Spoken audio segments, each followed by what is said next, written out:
Hello everyone, welcome back to the KHP Tutorials class 10th Mathematics. Children, आज हम दो topics graphical representation और algebraic interpretation इन दोनों को ब्रीफ में डिस्कस करेंगे. ये दोनों टॉपिक्स मैं अपनी पहले वाली वीडियोस में डिटेल में आपको एक्सप्लेन कर चुकी हूँ, तो आज हम इसको थोड़ा सा ब्रीफ करेंगे. ओके चिल्ड्रन, सो ग्राफिकल रिप्रेजेंटेशन मीन्स कि जब आप लीनियर इक्वेशंस के ग्राफ को ड्रॉ करते हो तो जैसा ग्राफ बनता है उसके अकॉर्डिंगली किस टाइप का सोल्यूशन एग्जिस्ट करता है. So first one is lines अगर इंटरसेक्ट हो रही हैं तो this is the case of unique solution. अगर लाइंस पैरेलल आ रही हैं this is the case of no solution. और अगर लाइन कोइंसिडेंट हो रही हैं तो this is the case of infinitely many solutions. And in the algebraic interpretation, if the ratios of the coefficients of x, y and the constants are not equal, then unique solution. If a1 upon a2 is equals to b1 upon b2 not equals to c1 upon c2, then no solution. And if all the three ratios are equal, then it is the case of infinitely many solutions. तो अब आपको इन दोनों को भी आपस में relate करना है, जो आपके पास algebraic इंटरप्रिटेशन है और जो आपके पास ग्राफिकल रिप्रेजेंटेशन है. मीन्स अगर रेशो आपके पास आ जाती है फर्स्ट वन केस आपके पास आता है कि a1 upon a2 is not equals to b1 upon b2 is not equals to c1 upon c2. और जब आप इस केस में ग्राफ को ड्रॉ करेंगे तो लाइंस क्या होंगी, इंटरसेक्ट होंगी, बिकॉज दोनों केसेस में आपके पास यूनिक सोल्यूशन है. अगर आपके पास केस आ जाता है this one, a1 upon a2 is equals to b1 upon b2 is not equals to c1 upon c2. इस केस में जब आप ग्राफ ड्रॉ करेंगे तो आपके पास आएंगी पैरेलल लाइंस. और अगर आप थर्ड केस आपके पास आता है कि तीनों रेशोज आपस में इक्वल हैं, तो जब आप इनका ग्राफ ड्रॉ करेंगे तो आपके पास लाएंगी लाइंस कोइंसिडेंट, क्योंकि इस केस में भी इनफाइनाइटली मैनी सोल्यूशंस है, इस केस में भी इनफाइनाइटली मैनी सोल्यूशंस है. तो ये दोनों आपको इनके बीच में जो रिलेशन है वो आपको पता होना चाहिए. ओके चिल्ड्रन, आज हम डिस्कस करेंगे इसके बाद एक्सरसाइज 3.2 के question number 2, 3 and 4 only. Okay, so here we have the exercise 3.2 question number 2. जो बेटा क्वेश्चन नंबर 1 है यहाँ वो वर्ड प्रॉब्लम है.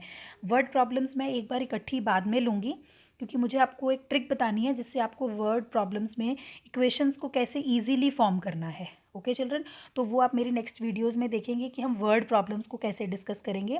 यहाँ पे मैं वो क्वेश्चंस ले रही हूँ, क्वेश्चन नंबर 2, 3, 4, जो अभी इन्हीं दोनों टॉपिक से रिलेटेड हैं जो हमने किए हैं अब तक. Okay children, so see question number 2 of exercise 3.2. On comparing the ratios a1 upon a2, b1 upon b2 and c1 upon c2, find out whether the lines representing the following pair of linear equations intersect at a point, are parallel और coincident. यहाँ पे बच्चे confuse होते हैं कि word लिखा है intersect at a point, आपको चेक करना है, पैरेलल चेक करना है या कोइंसिडेंट. मीन्स यहाँ पे ऐसा लगता है कि हमें ग्राफ बनाना है. बेटा यहाँ पे आपको ग्राफ नहीं बनाना है, आपको लाइंस को ग्राफिकली नहीं रिप्रेजेंट करना है, आपको रेशोज़ को कंपेयर करके ये बताना है कि कौन सी लाइंस इंटरसेक्ट होती होंगी, कौन सी पैरेलल होती होंगी, कौन सी कोइंसिडेंट होती होंगी. क्लियर चिल्ड्रन, यहाँ पे क्वेश्चन को बहुत ध्यान से पढ़ो.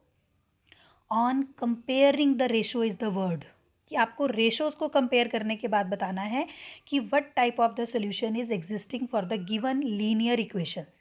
इंटरसेक्ट एट पॉइंट, पैरेलल और कोइंसिडेंट, इससे कंफ्यूज नहीं होना है कि हमें ग्राफ ड्रॉ करना है या नहीं ड्रॉ करना है. This is the main thing in this question. So first part is 5x minus 4y plus 8 equals to 0 and 7x plus 6y minus 9 equal to 0. These are the two equations. तो हमें question है on comparing the ratios. तो comparing the ratio method के लिए मैंने आपको बताया था कि सबसे पहले आपने कोफिशिएंट्स लिखने हैं, a1 b1 c1 first equation के, फिर a2 b2 c2 second equations के, फिर आपने उनकी रेशोज़ फाइंड करनी है, फिर आपने इन तीन रेशोज़ को कंपेयर करना है. तो जब हम यहाँ पे कंपेयर कर रहे हैं तो 5/7 minus 2/3 minus 8/9 they are all unequal. और unequal means this is the case of unique solution. ठीक है, अब यूनिक सोल्यूशन में ग्राफिकल रिप्रेजेंटेशन होती है intersection of lines.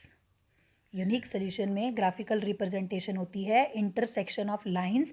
So therefore lines representing the given equations are intersecting, और we can say that lines representing the given equation intersect at a point. जिस form में आपको क्वेश्चन पूछा जाएगा बेटा, उसी फॉर्म में आपको उसको आंसर करना है. जैसे यहाँ आपको पूछा गया है कि आपको बताना है कि क्या वो इंटरसेक्ट कर रही हैं, पैरेलल है या कोइंसिडेंट.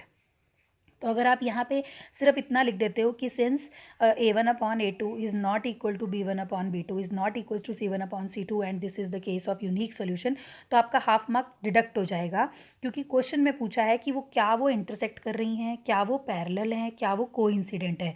तो लास्ट में आपको कंक्लूड उसी वे में ही करना है बेटा जिस वे में आपको क्वेश्चन पूछा गया है। So this line is very very important to write to conclude your answer. Okay children, now we see the B part.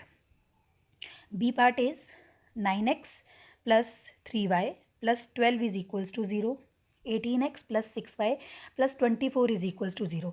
अब बेटा एक चीज़ देखो, यहाँ पे जो कांस्टेंट है वो लेफ्ट हैंड साइड में है, और जो हमारा फर्स्ट पार्ट था उसमें भी कांस्टेंट आपका था लेफ्ट साइड में ही, लेकिन हमने कुछ क्वेश्चन ऐसे भी डिस्कस किए हैं जिनमें कांस्टेंट हमने राइट साइड में रखा है।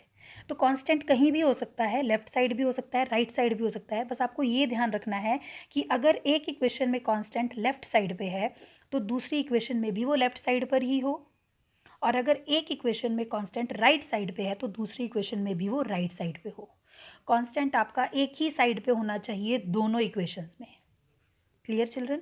तो अब यहाँ पे भी सेम वे हम कंपेयर करेंगे रेशोज़ को। पहले हमने क्या लिखी हैं, कोफिशिएंट्स लिखे हैं, फिर हमने रेशोज़ फाइंड की हैं, और जब हमने रेशोज़ को कंपेयर किया तो यहाँ पे हमने देखा कि all the ratios are equal, therefore lines are coincident, क्योंकि इक्वल का मतलब है, रेशोज़ इक्वल का मतलब है कि this is the case of infinitely many solutions, और इनफाइनाइटली मैनी सोल्यूशंस के केस में जो हमारी लाइंस ड्रॉ होती हैं वो कोइंसिडेंट होती हैं।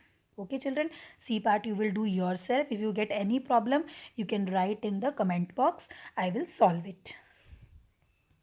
Now the question number 3 of exercise 3.2, on comparing the ratios. Again you have to compare the ratio, find out whether the following pair of linear equations are consistent or inconsistent. ये मैंने कोई same question मैंने अपनी previous video में आपको detail में explain किया है, तो इसमें हमने कैसे आंसर को चेक करना है। सो सी, जब आप रेशोज़ को कंपेयर करेंगे तो आपको आंसर कंसिस्टेंट और इनकंसिस्टेंट की फॉर्म में देना है। अब तो अगर आपके पास यूनिक सोल्यूशन या इनफाइनाइटली मैनी सोल्यूशन का केस आएगा तो आप लिखेंगे लाइंस आर कंसिस्टेंट, और अगर आपके पास नो सोल्यूशन का केस आएगा तो आप लिखेंगे the given equations, the given lines are inconsistent. इस क्वेश्चन के एक्सप्लेनेशन के लिए आप मेरी प्रीवियस वीडियो को देख सकते हो, उसमें मैंने पूरा डिटेल में एक्सप्लेन किया है कि how to compare the ratios and then how to conclude the answer. Conclusion of the answer is very very important children. बच्चे, आप लोगों को स्टेप्स आते हैं, आप सब कुछ कर लेते हो, लेकिन आप जब एंड में आंसर को कंक्लूड करना होता है तो वहाँ पे आप छोटी सी भी चूक कर जाते हो तो हाफ मार्क डिडक्ट हो जाता है बेटा। And you know in mathematics a single point of marks is very very important children. Okay बेटा? So now come to the question number 4. Question number 4 is this कि if the lines are consistent or not. First of all you have to check that lines are consistent or not, and if so then obtain the solution graphically. अगर वो consistent हैं तो आपको graphically solution निकालना है। Okay children? अब first part यहाँ पे आप देखोगे, this is the first part, x plus y is equal to 5, 2x plus 2y is equal to 10। अब कल भी मैंने आपको बोला था कि जब आपको मेथड नहीं लिखा है कि how you have to check the existence of solution, तो आप कंपेयरिंग द रेशियोज़ वाला मेथड ही लगाएंगे। तो इस क्वेश्चन नंबर 4 को जब आप अपनी बुक्स में देखोगे बेटा, तो वहाँ पे ऊपर सिर्फ लिखा है कि which of the following equations are consistent और नॉट इनकंसिस्टेंट। ठीक है, तो चेक करने के लिए हमने कंपेयरिंग द रेशियो वाला मेथड अप्लाई किया, और यहाँ पे हमारे पास आया कि given linear equations are consistent with infinitely many solutions. क्योंकि यहाँ पे इक्वल वाला केस आया है तो कंसिस्टेंट तो होंगी वो, लेकिन इनफाइनाइटली मैनी सॉल्यूशंस वाला केस होगा, यूनिक सॉल्यूशन वाला केस नहीं होगा।